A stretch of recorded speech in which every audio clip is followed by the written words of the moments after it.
A paz de Cristo, irmãos e irmãs, sejam muito bem-vindos ao canal Fala de Não para mais uma aula da EBD, certo? Deus abençoe sua vida, são aulas muito especiais, então fique ligado, está começando aqui mais uma aula, neste caso, na classe de juvenis. Quero louvar a Deus por todos os irmãos e irmãs que nos acompanham, Brasil e exterior, de todos os estados do Brasil, aqui no canal, isso é muito importante.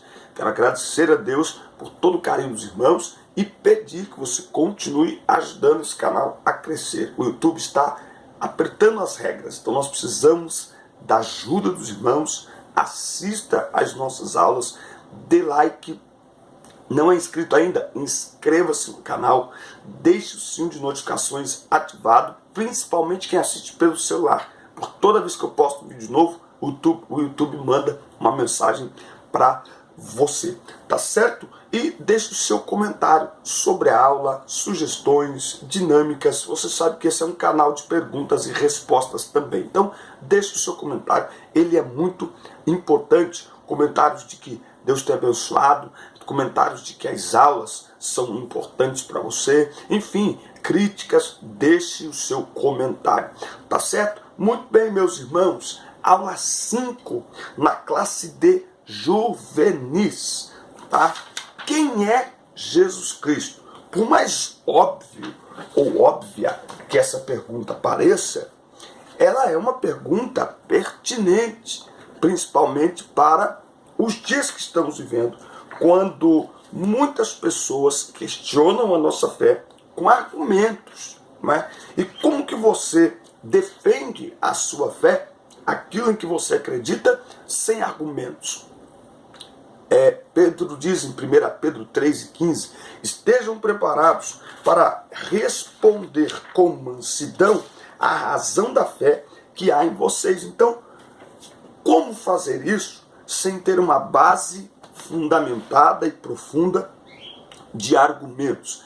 Não para convencer as pessoas daquilo que nós acreditamos, porque quem convence o homem é o Espírito Santo, mas para resistirmos a estes argumentos, para defendermos a nossa fé e mantermos firme a nossa convicção, nós precisamos ter argumentos sólidos. Existe um livro que diz: crer é também pensar. Então, a fé, ela não é subjetiva, a fé é objetiva, tá certo? Nós cremos, existem elementos racionais pelos quais nós cremos naquilo em que cremos. Então, por mais óbvio que pareça, é uma pergunta pertinente.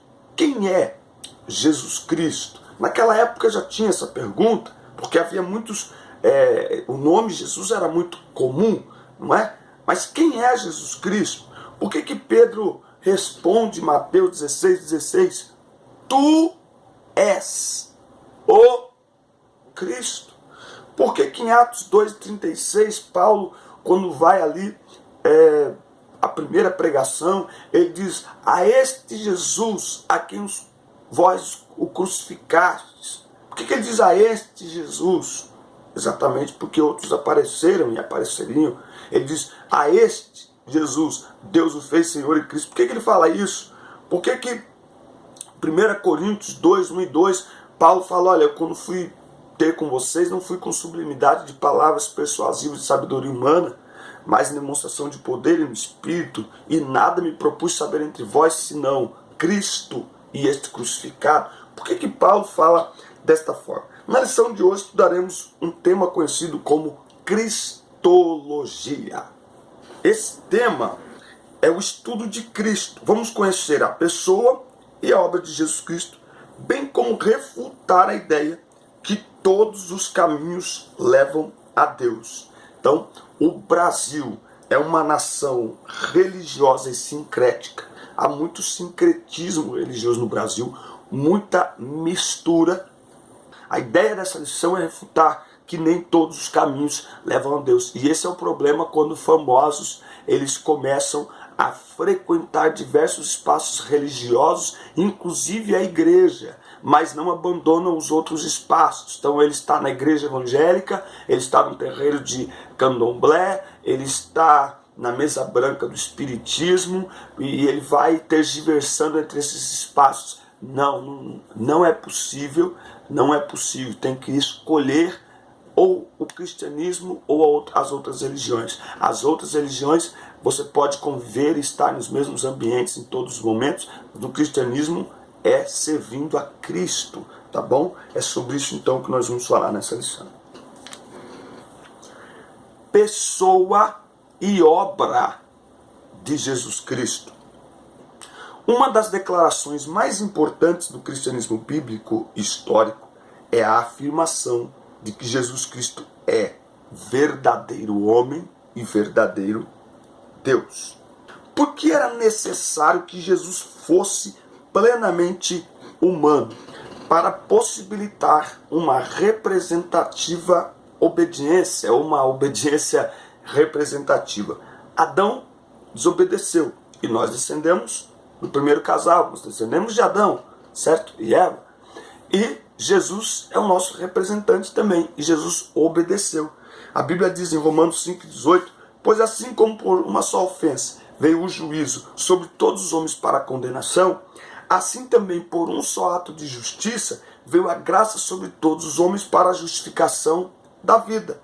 Porque como pela desobediência de um só homem muitos se tornaram pecadores, assim também, por meio da obediência de um só, muitos se tornarão justos. Então, Paulo chama Cristo, o último Adão, e chama Adão do primeiro Adão. Então, o primeiro Adão, ele nos representa no sentido da desobediência e, portanto, do pecado. Jesus no sentido da obediência e, portanto, da salvação. Então, ele representa uma obediência diante do Pai.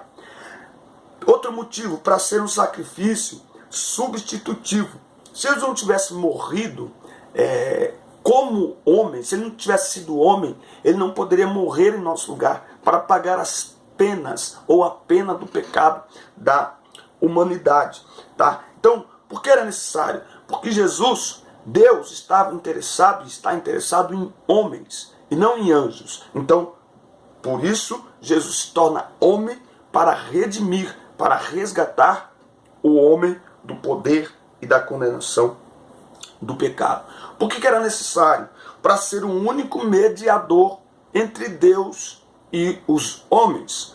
O pecado nos tornou inimigos de Deus. Eu falei isso com os meus filhos ontem à noite. Começamos um projeto aqui muito gostoso em casa. Estamos estudando sobre aí algumas questões, inclusive com a revista da escola dominical. É excelente para o culto doméstico. Senta ali, canta um louvor, abre a revista e doutrina para eles. E aí eles perguntam, é muito bacana. E a gente começou falando sobre isso aqui. Então veja, Jesus Cristo é o único mediador entre Deus e os homens. Por quê? Porque o pecado nos tornou inimigos de Deus. Leia Efésios capítulo 2, a gente só leu o versículo 8. Leia do 11 em diante, você vai ver que coisa extraordinária que Jesus fez. E aí, esse mediador aqui, eu exemplifiquei da seguinte maneira, né? O que é Jesus? Você imagine duas crianças brigando uma com a outra, brigando, se agredindo, tá? Imagina dessa maneira, tá bom? E aí você chega ali, e o que você faz? Você que é pai, ou então numa creche, ou até na escola quando tem duas pessoas brigando.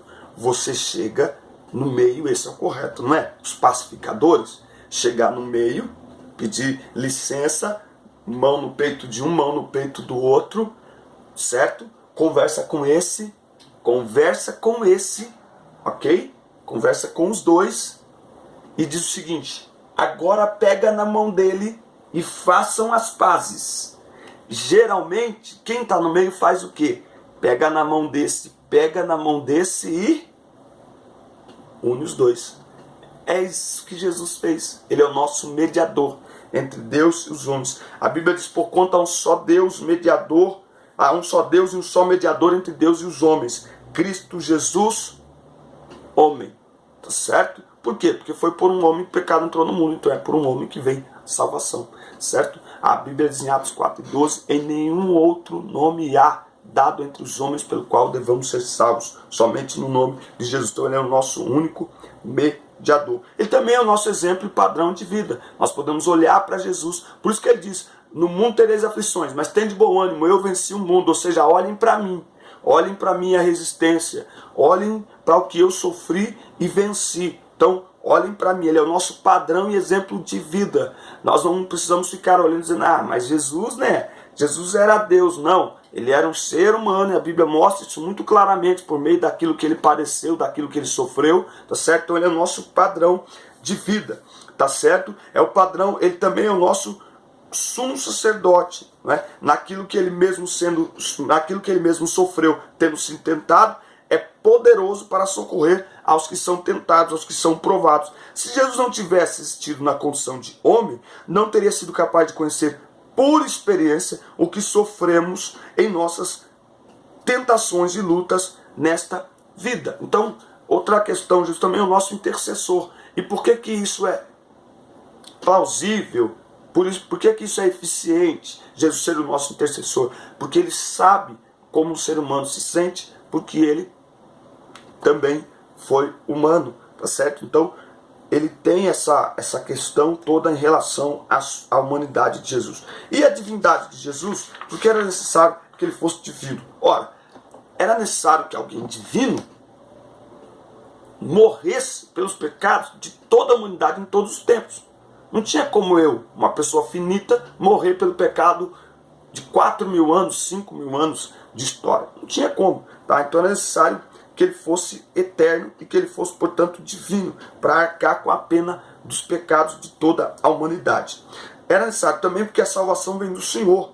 E todas as escrituras ela é moldada para mostrar que nenhum ser humano jamais conseguiria salvar o homem. Só Deus mesmo. E isso é graça, não é? O Deus ofendido se faz carne para resgatar o ofensor e trazê-lo novamente para a sua presença, tá? Então era necessário isso.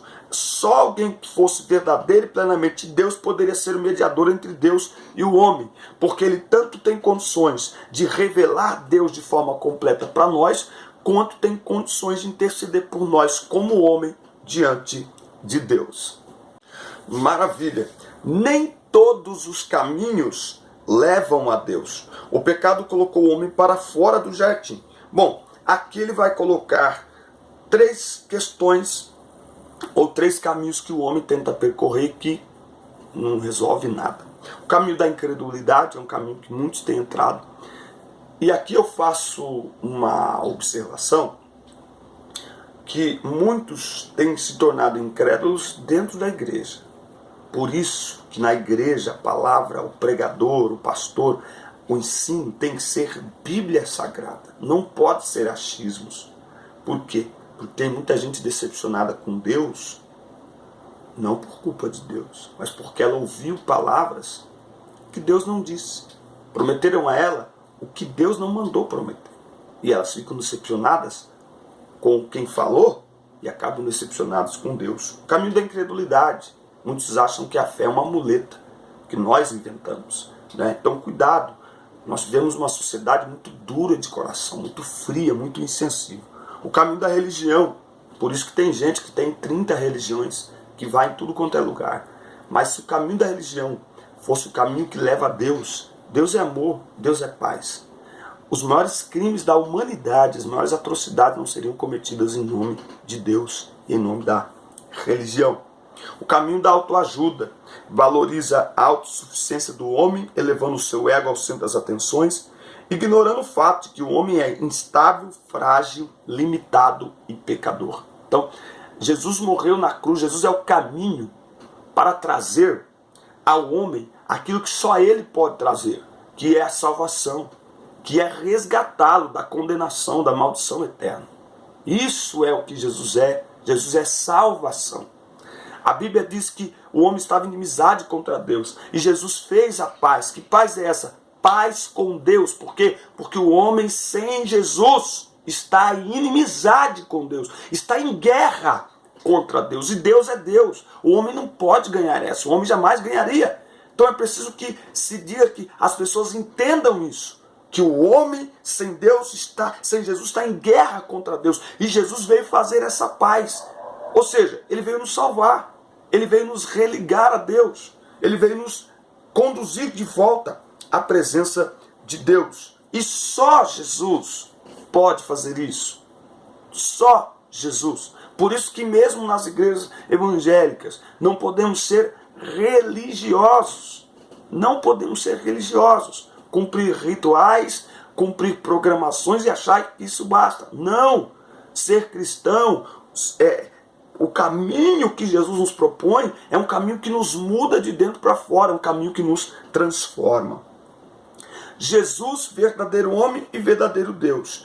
Vez por outra, ouvimos pessoas que se dizem intelectuais afirmando sua admiração pela pessoa de Jesus, seus ensinamentos, seu estilo de vida simples. Entretanto, repetidas vezes, essas mesmas pessoas incorrem no erro de rejeitarem a totalidade de suas afirmações, sobretudo aquelas relacionadas à sua divindade. Então, eu vejo muitos apresentadores de TV falando de Jesus de uma maneira tão bonita, mas eu fico atento e fico procurando aonde é que vai chegar, aonde é que vai aparecer o Jesus bíblico, o Cristo,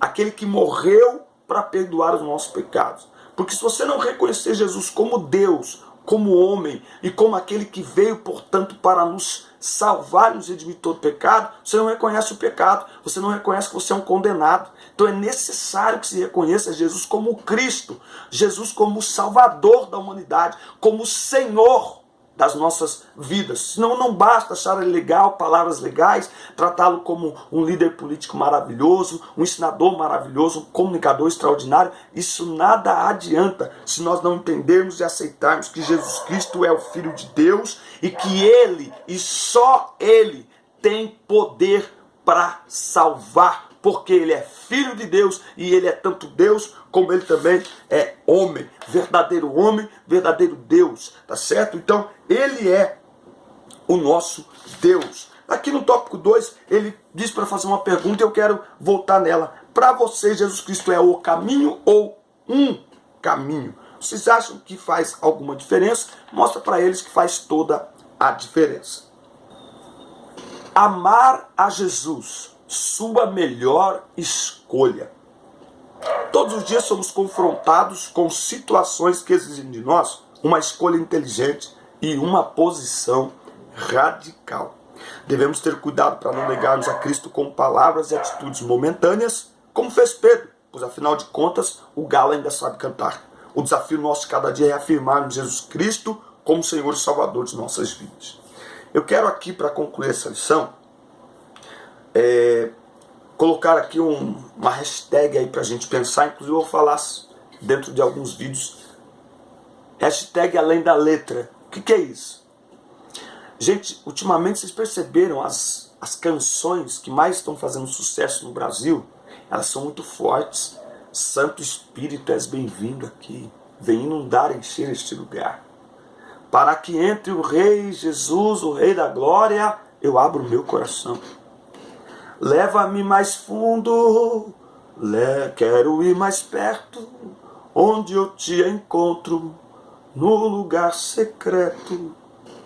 Quero conhecer Jesus, eu quero conhecer Jesus. Gente, nós passamos num culto muitas vezes 1 hora, tem culto que fica 1h30 cantando esse tipo de canção.